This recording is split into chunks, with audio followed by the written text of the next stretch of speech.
El infinito en un junco. La invención de los libros en el mundo antiguo. Irene Vallejo. Prólogo. Misteriosos grupos de hombres a caballo recorren los caminos de Grecia. Los campesinos los observan con desconfianza desde sus tierras o desde las puertas de sus cabañas. La experiencia les ha enseñado que solo viaja la gente peligrosa: soldados, mercenarios y traficantes de esclavos. Arrugan la frente y gruñen hasta que los ven hundirse otra vez en el horizonte. No les gustan los forasteros armados. Los jinetes cabalgan sin fijarse en los aldeanos. Durante meses han escalado montañas, han franqueado desfiladeros, han cruzado valles, han vadeado ríos, han navegado de isla en isla. Sus músculos y su resistencia se han endurecido desde que les encargaron esta extraña misión. Para cumplir su tarea, deben aventurarse por los violentos territorios de un mundo en guerra casi constante. Son cazadores en busca de presas de un tipo muy especial. Presas silenciosas, astutas, que no dejan rastro ni huella. Si estos inquietantes emisarios se sentasen en la taberna de algún puerto a beber vino, comer pulpo asado, hablar y emborracharse con desconocidos, nunca lo hacen por prudencia, podrían contar grandes historias de viajes. Se han adentrado en tierras azotadas por la peste. Han atravesado comarcas asoladas por incendios.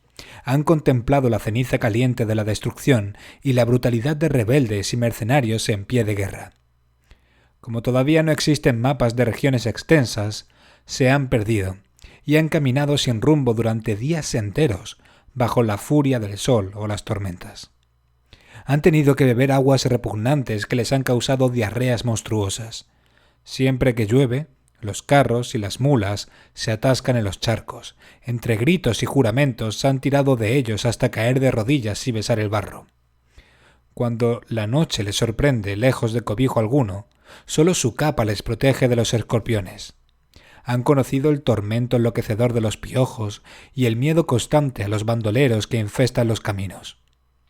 Muchas veces, cabalgando por inmensas soledades, se les hiela la sangre al imaginar un grupo de bandidos esperándolos, conteniendo el aliento, escondidos en algún recodo del camino, para caer sobre ellos, asesinarlos a sangre fría, robarles la bolsa y abandonar sus cadáveres calientes entre los arbustos. Es lógico que tengan miedo. El rey de Egipto les ha confiado grandes sumas de dinero antes de enviarlos a cumplir sus órdenes a la otra orilla del mar. En aquel tiempo, solo unas décadas después de la muerte de Alejandro, viajar llevando una gran fortuna era muy arriesgado, casi suicida. Y aunque los puñales de los ladrones, las enfermedades contagiosas y los naufragios amenazan con hacer fracasar una misión tan cara, el faraón insiste en enviar a sus agentes desde el país del Nilo, cruzando fronteras y grandes distancias en todas las direcciones. Desea apasionadamente, con impaciencia y dolorosa sed de posesión, esas presas que sus cazadores secretos rastrean para él, haciendo frente a peligros ignotos. Los campesinos que se sienten a fisgonear a la puerta de sus cabañas, los mercenarios y los bandidos, habrían abierto los ojos con asombro y la boca con incredulidad si hubieran sabido qué perseguían los jinetes extranjeros. Libros. Buscaban libros. Era el secreto mejor guardado de la corte egipcia. El señor de las dos tierras, uno de los hombres más poderosos del momento, daría la vida, la de otros, claro, siempre es así con los reyes, por conseguir todos los libros del mundo para su gran biblioteca de Alejandría. Perseguía el sueño de una biblioteca absoluta y perfecta, la colección donde reuniría todas las obras de todos los autores desde el principio de los tiempos. Siempre me asusta escribir las primeras líneas, cruzar el umbral de un nuevo libro. Cuando he recorrido todas las bibliotecas, cuando los cuadernos revientan de notas enfebrecidas, cuando ya no se me ocurren pretextos razonables, ni siquiera insensatos para seguir esperando, lo retraso aún varios días durante los cuales entiendo en qué consiste ser cobarde. Sencillamente, no me siento capaz. Todo debería estar ahí: el tono, el sentido del humor, la poesía, el ritmo, las promesas. Los capítulos todavía sin escribir deberían adivinarse ya, pugnando por nacer en el semillero de las palabras elegidas para empezar. Pero, ¿cómo se hace eso? Mi bagaje ahora mismo son las dudas. Con cada libro vuelvo al punto de partida y al corazón agitado de todas las primeras veces. Escribir es intentar descubrir lo que escribiríamos si escribiésemos. Así lo expresa Marguerite Duras, pasando del infinitivo al condicional y luego al subjuntivo, como si sintiese el suelo resquebrajarse bajo sus pies. En el fondo no es tan diferente de todas esas cosas que empezamos a hacer antes de saber hacerlas. Hablar otro idioma, conducir, ser madre, vivir. Después de todas las agonías de la duda, después de agotar los aplazamientos y las coartadas, una tarde calurosa de julio me enfrento a la soledad de la página en blanco. He decidido abrir mi texto con la imagen de unos enigmáticos cazadores al acecho de la presa. Me identifico con ellos. Me gusta su paciencia, su estoicismo, sus tiempos perdidos, la lentitud y la adrenalina de la búsqueda. Durante años he trabajado como investigadora, consultando fuentes, documentándome y tratando de conocer el material histórico. Pero, a la hora de la verdad, la historia real y documentada que voy descubriendo me parece tan asombrosa que invade mis sueños y cobra, sin yo quererlo, la forma de un relato. Siento la tentación de entrar en la piel de los buscadores de libros en los caminos de una Europa antigua, violenta y convulsa. ¿Y si empiezo narrando su viaje? Podría funcionar, pero ¿cómo mantener diferenciado el esqueleto de los datos bajo el músculo y la sangre de la imaginación? Creo que el punto de partida es tan fantástico como el viaje en busca de las minas del rey Salomón o del Arca Perdida, pero los documentos atestiguan que existió de verdad en la mente megalómana de los reyes de Egipto. Tal vez allá, en el siglo III a.C., fue la única y última vez que se pudo hacer realidad el sueño de juntar todos los libros del mundo sin excepción en una biblioteca universal. Hoy nos parece la trama de un fascinante cuento abstracto de Borges o quizás su gran fantasía erótica. En la época del gran proyecto alejandrino no existía nada parecido al comercio internacional de libros. Estos se podían comprar en ciudades con una larga vida cultural, pero no en la joven Alejandría.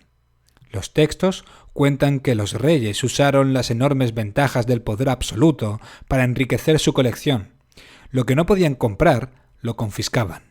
Si era preciso rebanar cuellos o arrasar cosechas para hacerse con un libro codiciado, darían la orden de hacerlo diciéndose que el esplendor de su país era más importante que los pequeños escrúpulos. La estafa, por supuesto, formaba parte del repertorio de cosas que estaban dispuestos a hacer para conseguir sus objetivos. Ptolomeo III ansiaba las versiones oficiales de las obras de Esquilo, Sófocles y Eurípides, conservadas en el archivo de Atenas desde su estreno en los festivales teatrales. Los embajadores del faraón pidieron prestados los valiosos rollos para encargar copias a sus minuciosos amanuenses. Las autoridades atenienses exigieron la exorbitante fianza de 15 talentos de plata, que equivale a millones de dólares de hoy. Los egipcios pagaron, dieron las gracias con pomposas reverencias, hicieron solemnes juramentos de devolver el préstamo antes de que transcurrieran, 12 lunas, se amenazaron a sí mismos con truculentas maldiciones si los libros no volvían en estado perfecto, y a continuación, por supuesto, se los apropiaron, renunciando al depósito. Los dirigentes de Atenas tuvieron que soportar el atropello. La orgullosa capital de tiempos de Pericles se había convertido en una ciudad provinciana de un reino incapaz de rivalizar con el poderío de Egipto, que dominaba el comercio del cereal, el petróleo de la época. Alejandría era el principal puerto del país y su nuevo centro vital. Desde siempre, una potencia económica de esa magnitud puede extralimitarse alegremente. A todos los barcos de cualquier procedencia que hacían escala en la capital de la biblioteca se les sometía a un registro inmediato. Los oficiales de aduana requisaban cualquier escrito que encontraban a bordo. Lo hacían copiar en papiros nuevos, devolvían las copias y retenían los originales. Estos libros, tomados al abordaje, iban a parar a las estanterías de la biblioteca con una leve anotación aclarando su procedencia. fondo de las naves. Cuando estás en la cima del mundo, no hay favores excesivos. Se decía que Ptolomeo II envió mensajeros a los soberanos y gobernantes de cada país de la tierra. En una carta sellada les pedía que se tomasen la molestia de enviarle para su colección sencillamente todo: las obras de poetas y escritores en prosa de su reino, de oradores y filósofos, de médicos y adivinos, de historiadores y todo lo demás. Además, y esta ha sido mi puerta de entrada a esta historia, los reyes enviaron por los peligrosos caminos y mares del mundo conocido a agentes con la bolsa llena y órdenes de comprar la máxima cantidad posible de libros y de encontrar, allí donde estuvieran, las copias más antiguas. Este apetito de libros y los precios que se llegaban a pagar por ellos atrajeron a pícaros y falsificadores. Ofrecían rollos de falsos textos valiosos, envejecían el papiro, fundían varias obras en una para aumentar su extensión e inventaban toda clase de hábiles manipulaciones. Algún sabio con sentido del humor se divirtió escribiendo obras bien amañadas, auténticos fraudes calculados para atentar la codicia de los Ptolomeos. Los títulos eran divertidos. Podrían comercializarse hoy con facilidad. Por ejemplo, lo que Tucídides no dijo. Sustituyamos a Tucídides por Kafka o Joyce e imaginemos la expectación que provocaría el falsario al aparecer en la biblioteca con las fingidas memorias y los secretos inconfesables del escritor bajo el brazo. A pesar de las prudentes sospechas del fraude, los compradores de la biblioteca temían dejar pasar un libro que pudiera ser valioso y arriesgarse a enfurecer al faraón. Cada poco tiempo el rey pasaba revista a los rollos de su colección con el mismo orgullo con el que pasaba revista a los desfiles militares. Preguntaba a Demetrio de Falero, el encargado del orden de la biblioteca, cuántos libros tenían ya. Y Demetrio lo ponía al día sobre la cifra. Ya hay más de 20 decenas de millares, oh rey, y me afano para completar en breve lo que falta para los 500.000. El hambre de libros desatada en Alejandría empezaba a convertirse en un brote de locura apasionada. He nacido en un país y una época en que los libros son objetos fáciles de conseguir. En mi casa asoman por todas partes. En etapas de trabajo intenso, cuando pido docenas de ellos en préstamo a las distintas bibliotecas que soportan mis incursiones, suelo dejarlos apilados en torres sobre las sillas o incluso en el suelo. También abiertos boca abajo, como de tejados a dos aguas en busca de una casa que cobijar. Ahora, para evitar que mi hijo de 2 años arrugue las hojas, formo pilas sobre el reposacabezas del sofá, y cuando me siento a descansar, noto el contacto de sus esquinas en la nuca. Al trasladar el precio de los libros al de los alquileres de la ciudad donde vivo, resulta que mis libros son unos inquilinos costosos. Pero yo pienso que todos, desde los grandes libros de fotografía hasta esos viejos ejemplares de bolsillo, encolados que siempre intentan cerrarse como si fueran mejillones, hacen más acogedora la casa. La historia de los esfuerzos, viajes y penalidades para llenar los instantes de la biblioteca de Alejandría puede resultar atractiva por su exotismo. Son acontecimientos extraños, aventuras, como las fabulosas navegaciones a las Indias en busca de especias. Aquí y ahora, los libros son tan comunes, tan desprovistos del aura de novedad tecnológica, que abundan los profetas de su desaparición. Cada cierto tiempo leo con desconsuelo artículos periodísticos que vaticinan la extinción de los libros, sustituidos por dispositivos electrónicos y derrotados frente a las inmensas posibilidades de ocio. Los más agoreros pretenden que estamos al borde de un fin de época, de un verdadero apocalipsis de librerías, echando el cierre y bibliotecas deshabitadas. Parecen insinuar que muy pronto los libros se exhibirán en unas vitrinas de los museos etnológicos cerca de las puntas de lanzas prehistóricas. Con esas imágenes grabadas en la imaginación, paseo la mirada por mis filas interminables de libros y las hileras de discos de vinilo preguntándome si un viejo mundo entrañable está a punto de desaparecer. ¿Estamos seguros? El libro ha superado la prueba del tiempo. Ha demostrado ser un corredor de fondo. Cada vez que hemos despertado del sueño de nuestras revoluciones o de la pesadilla de nuestras catástrofes humanas, el libro seguía allí. Como dice Umberto Eco, pertenece a la misma categoría que la cucaracha, el martillo en la rueda o las tijeras. Una vez inventados, no se puede hacer nada mejor. Por supuesto, la tecnología es deslumbrante y tiene fuerza suficiente como para destronar a las antiguas monarquías. Sin embargo, todos añoramos cosas que hemos perdido. Fotos, archivos, viejos trabajos, recuerdos. Por la velocidad con la que envejecen y quedan obsoletos esos productos. Primero fueron las canciones de nuestros casetes, después las películas grabadas en VHS. Dedicamos esfuerzos frustrantes a coleccionar lo que la tecnología se empeña en hacer que pase de moda. Cuando apareció el DVD, nos decían que por fin habíamos resuelto para siempre nuestros problemas de archivo, pero vuelven a la carga tentándonos con nuevos discos de formatos más pequeños que invariablemente requieren comprar nuevos aparatos.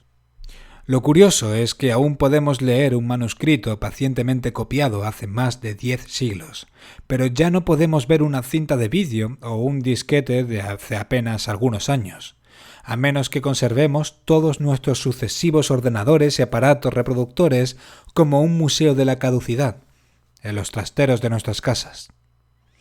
No olvidemos que el libro ha sido nuestro aliado, desde hace muchos siglos, en una guerra que no registran los manuales de historia. La lucha por preservar nuestras creaciones valiosas, las palabras, que son apenas un soplo de aire, las ficciones que inventamos para dar sentido al caos y sobrevivir en él, los conocimientos verdaderos, falsos y siempre provisionales que vamos arañando en la roca dura de nuestra ignorancia. Por eso decidí sumergirme en esta investigación.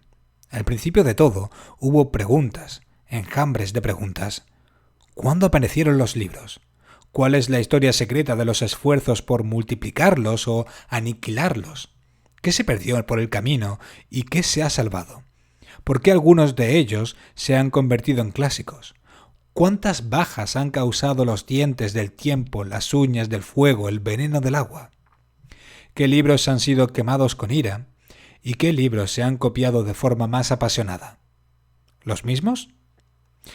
Este relato es un intento de continuar la aventura de aquellos cazadores de libros. Quisiera ser de alguna manera su improbable compañero de viaje, al acecho de manuscritos perdidos, historias desconocidas y voces a punto de enmudecer. Quizá aquellos grupos de exploradores eran solo esbirros de servicio de unos reyes poseídos por una obsesión megalómana.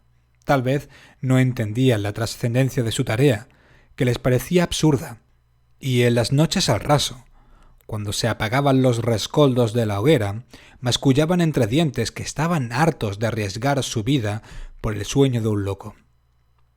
Seguramente hubieran preferido que los enviaran a una misión con más posibilidades de ascenso, como sofocar una revuelta en el desierto de Nubia o inspeccionar el cargamento de las barcazas del Nilo. Pero sospecho que, al buscar el rastro de todos los libros como si fueran piezas de un tesoro disperso, estaban poniendo, sin saberlo, los cimientos de nuestro mundo.